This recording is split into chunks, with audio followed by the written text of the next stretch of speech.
All right, first song on the album, Night Witches. Let's talk about the music. I guess I'll start with you, Tobbe. All right.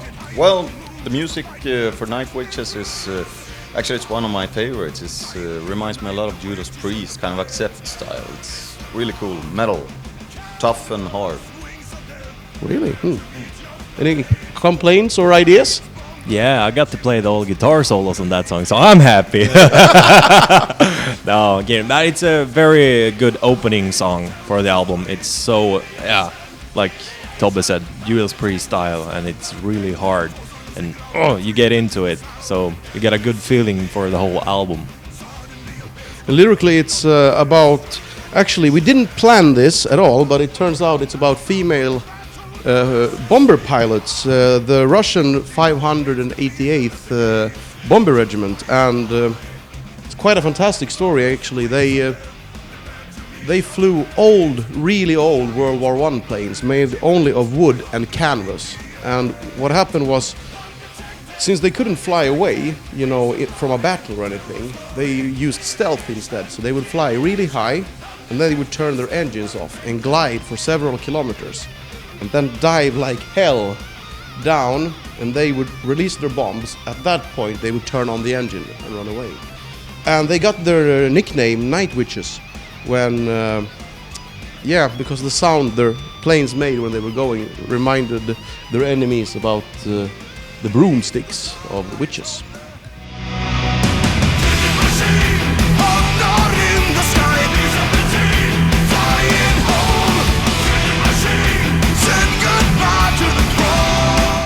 And the next song is No Bullets Fly, and this is actually a song that first, when I heard it, it was like, what? Jesus, this is kind of like Udo from late 80s or something. And at first I thought it was too soft, but then it kind of grew, and now it's a favorite song on the album. It's, I don't know, what about you guys? What do you think? The first time I heard it, I really liked the melody, and it's a song you get really happy when you hear. So when I personally hear that in music, it's all good. I really like that song. I think it turned out really cool. It was one of those songs where we had trouble to find lyrics. Actually, it was one of the last ones we ever wrote, and we had the idea for the album. Many of the songs on the album we had the general idea what we're gonna sing about, but this one was decided in the very last days actually during the recording, and we had we had actually a completely different idea for it, but the general mood and the atmosphere of the song didn't fit into any other topics that we had, so we were aiming the last minutes to find new topics and sitting the whole night just researching the internet, and we came up with this idea finally where it's about American bomber plane just returning from a mission over Germany and severely damaged by anti-aircraft gun, and one German pilot goes up to shoot him down, and in the sky he realized that this plane is so wounded, and the teaching he got from his pilot teacher taught him that you shouldn't fire on or kick on those who lie down. You shouldn't. Those who are already wounded, you should honor them. So he saw that this plane was so severely damaged, so he was, instead of shooting it down, he escorted it safely out of Germany, initially trying to get it to Sweden. But they didn't understand his intentions, so they were flying straight back to England, and he was covering them from anti-aircraft guns, so they couldn't be shot down completely. So they made it home, and the most one of the feelings we had was also that we could see there was a documentary about this where they meet. Just a few years ago, they had a meeting, those two pilots, and gathered and hey, you saved my life once, big thanks, and they talk about that memory. So that story was one of the last and definitely one of the strongest one for Heroes. Rise from the blood of your heroes. You were the ones who refused to surrender. Yeah, next song is called Smoking Snakes. And this song was, I think, for all of us, like the first time I heard it, I thought, well, now he's officially gone crazy, mad, scientist style all the way. And I thought, this is not going to work. And when you got into the song, it's like, actually it is. And I think when you hear it, you will probably feel the same. Fantastic song, I like it. And this song was when the working title for it was actually Heroes. So this was kind of the thing that kept the whole concept together when we were songwriting.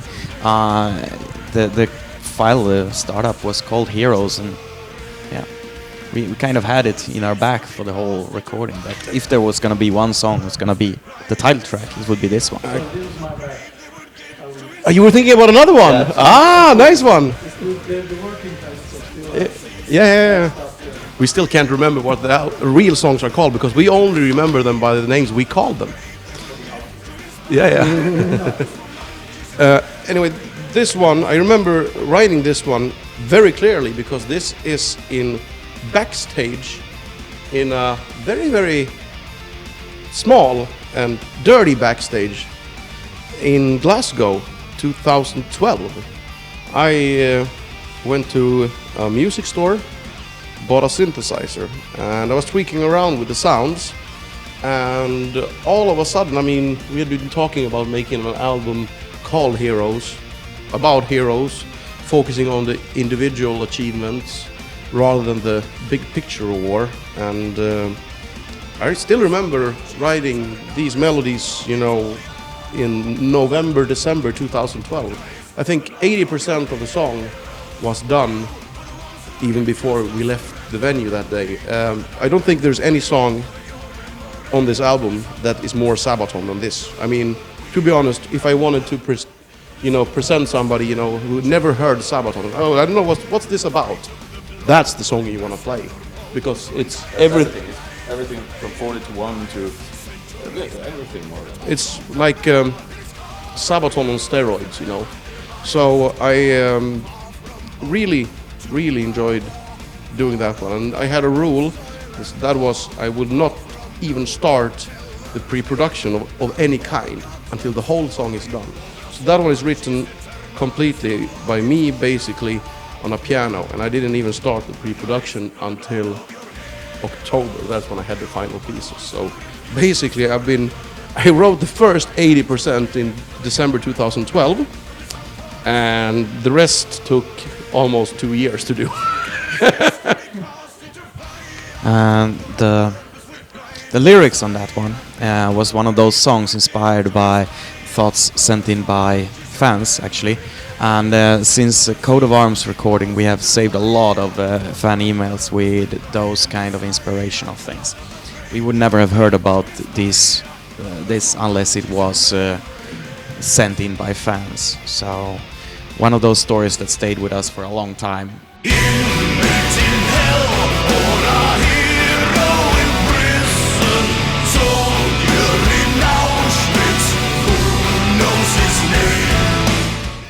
So next song is Inmate 4859. It's one of my favorite songs on the album because it's really tricky, but I got to do some really cool 7-string parts at the end of the song, and Hannes likes it too because it's a lot of double kick drums and stuff, and it's very dark. It's the darkest song we have on the album, actually. It could actually be one of the, you know, atmosphere-wise, one of the darkest songs Sabaton ever made.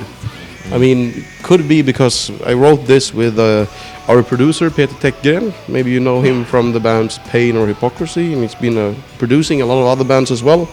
But I actually went to him, I think it was November or December, and we were just going through the album, listening to, I needed some input from him, as a producer. What should we do? I wrote these songs, and then we both agreed, we need something a little bit, slower, heavier, darker. And I ended up spending the night, and we wrote this song. Well, actually, I think it's one of the ultimate war stories ever made, I ever heard of. I mean, I do read a lot about this, and so do we all. And even though I really think all of the heroes we sing about on this album did something, you know, beyond and far beyond the Call of Duty, this guy Witold Pilecki, I think it's probably the ultimate hero story I ever heard. And I don't even know why Hollywood would make up new stories about World War II until they told this one. Because this guy actually is a Polish soldier, and when he hears about what's happening in Auschwitz, he tells the exile government in England that, you know, there's mass murders going on, and they say, no, you exaggerate. And even though he was not of Jewish descent, he faked papers that, you know, stated he had Jewish ancestry, and he made sure he got caught. And of course they checked his paper, they sent him to Auschwitz because they, you know, he had fake papers. And he spends 2.5 years in Auschwitz. He went there on purpose. 2.5 years. He was organizing the resistance movement in there, and he gathered evidence. After 2.5 years, he escapes. Don't ask me how. He must have been a ninja. Of some kind. But he actually escapes and delivers these papers called Witold's Report to the Polish exile government. I think it's located in England by that point. And they still rarely believe him. So what happens is he goes back to Warsaw to fight in the uprising. A couple of years after the war, a new government placed by the Soviet Union are, you know, ruling Poland at that point. And since he has been in the UK, he's been having contacts with the enemy, so he's probably a spy. So actually, one of the greatest war heroes who ever lived got convicted guilty of treason and executed. Fucked up shit, if you ask me. In 2010, when we did Coat of Arms album, we already had this story. We were starting to research and do things for Coat of Arms, and we found this one sent in by a lot of people. And we thought, okay, we should do this one day, but we can't do it on this album because Coat of Arms is already full. And we were thinking already that the next album would be the CAROLUS REX album, which he doesn't belong on. He doesn't really fit because he would be 300 years too late. Yeah, so it didn't work out. So that's why we saved him for this. And he was always in the mind like, okay, we should do in the future an album called something Heroes, and this would be one of the lead topics that would inspire to the rest. I think his story, in a way, inspired the idea of the whole album. Yeah, and the title comes from his Inmate 4859 is his number in Auschwitz. That's where the title of the song comes from.